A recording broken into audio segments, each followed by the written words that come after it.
My lead source tonight is a Republican who has been calling for her own party to do more when it comes to bringing down prices. Georgia Congresswoman Marjorie Taylor Greene is here with me on Capitol Hill tonight, and thank you so much for being here. Can I first get your take on the federal judge's ruling saying that they've got to fund all of SNAP for these 42 million people who need it so desperately, obviously. Do you think that the ruling is absurd? Well, I think it's the role of Congress, the House and the Senate, to fund the government.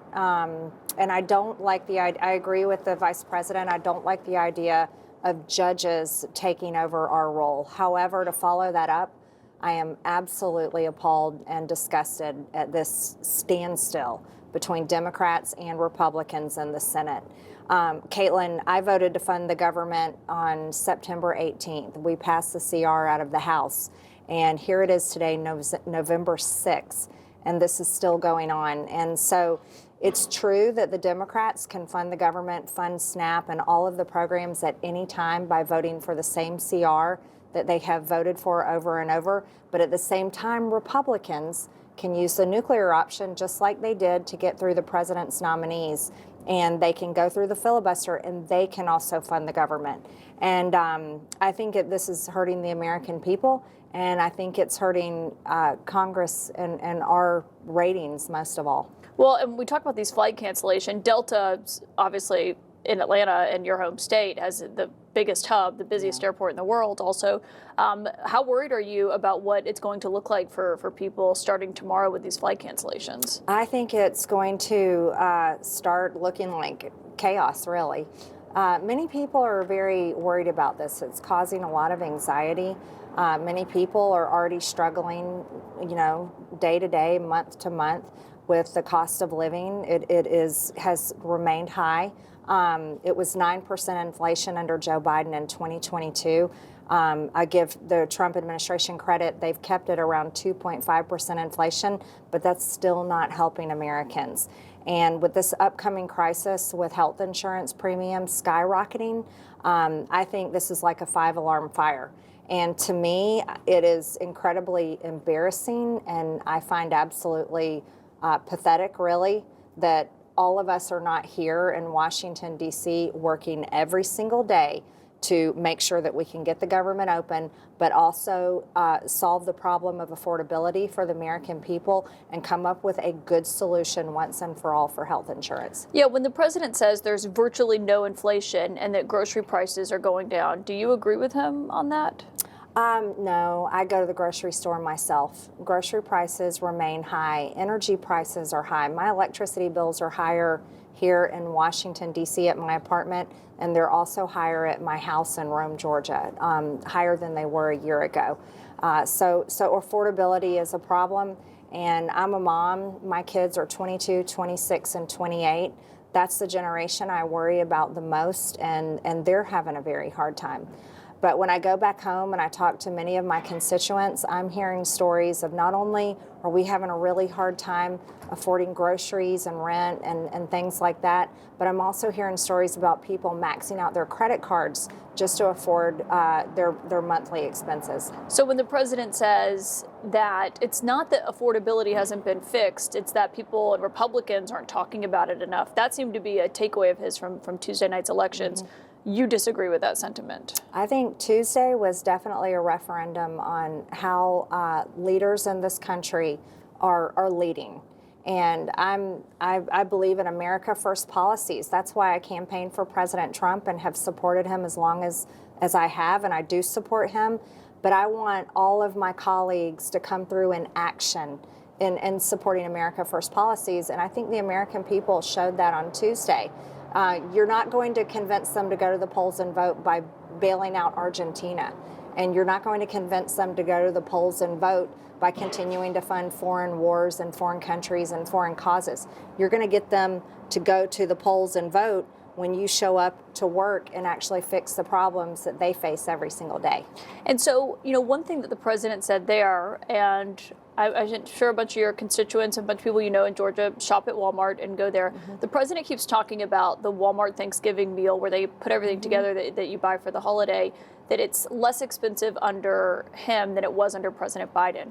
But actually, when you look at it, it's because it has fewer items in it, and they're the Great Value brand. They're generic store brand. They're not, name brand. Right. Do you think that he is getting good information from those around him, or what do you think it is why he keeps repeating something that's not true? Well, I think every president, no matter who they are basically in a cone of information by the people that they have working for them and are around them. So that could be the case here. And certainly I'll give credit to Walmart for offering lower prices. Americans definitely need that, and I'm sure the president was proud to talk about it. When it comes to the government shutdown, you've talked about Democrats, you talked about the House passing the CR. Do you agree with the president that Republicans are bearing more of the blame than Democrats, it seems? I do, because Americans know that Republicans control the House and the Senate, and they're looking and going, well, why are you shut down? And also, I'll go back to this. Senate Republicans can use the nuclear option and override the filibuster and open up this country today. And so I put blame on both Republicans and Democrats for basically Caitlin, I can't say it on CNN, but it's basically a you-know-what measuring contest between the men in leadership, and I think the country is sick and tired of it. Well, on that front, you said something the other day that caught my eye. You said that there's a lot of weak Republican men in Congress. Who exactly are you referring to? Many of my colleagues. I campaigned with President Trump and all over the country for years, really, and hardly any of them truly supported President Trump. But when it became clear that he was going to win, they ran out and bought their first MAGA hat and put it on. But I think we're seeing what's happening, and I like Mike Johnson a lot. He's a very nice man. But forcing Congress to stay home when the American people are showing up and working every single day, and now going to have to start dealing with flight delays, and women and children aren't getting WIC, and these SNAP recipients aren't getting their SNAP benefits, and federal workers are not getting paid. Even the Capitol Police that escort myself and others through the airport for security reasons, they're not getting paid. The list goes on and on and on. I do believe that when you have the responsibility of leadership, you need to take that very seriously. And unfortunately, I'm not seeing that right now. Speaker Mike Johnson actually addressed your criticism of him today in an interview. I want you to listen to what he had to say about this. I'm not unaccustomed to hearing criticism from Marjorie. We have intense fellowship, as we see in the Deep South, Stephen. And she knows I've got an open door. She can come in and talk with me anytime. But, she goes on these shows. She likes to get the big interviews, and that's fine. Everybody has the right, But I'll tell you this. I'm in constant contact with all the House Republicans. And the reason we've not brought them back yet is because we did our job. I heard from the speaker today, and he asked me if I wanted to talk about health insurance policy ideas. I said yes, and I said I'll have my staff reach out to yours and find some time on your schedule. Unfortunately, they replied back he's not available until next week. I'm not here in Washington next week. I have talked with him through text messages and on our weekly conference calls. We have a weekly conference call. But my demand to my speaker that I voted for, so I think I get to make these demands, is that he brings our House back into session. We get back to work on our committees, passing our bills, passing the agenda the American people voted for, and return to business. But also, I want a health insurance policy plan for this country. Democrats passed the ACA back in 2010. They passed the tax credits in 2021.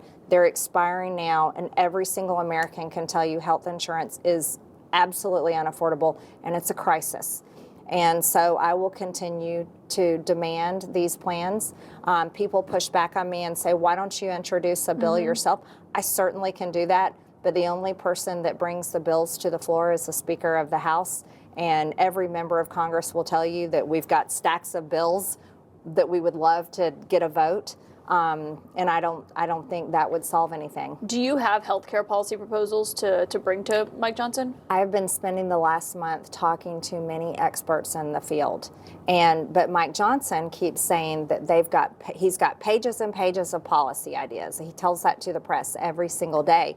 Well, he hasn't presented any of those to our conference, and everyone knows that there is no way to pass a package of bills or even one bill unless you build consensus among your members, and that hasn't happened yet. He told us when we had him on the show a few weeks ago that if the government reopened tomorrow, and this was 2 weeks ago probably, that Republicans would have a health care plan.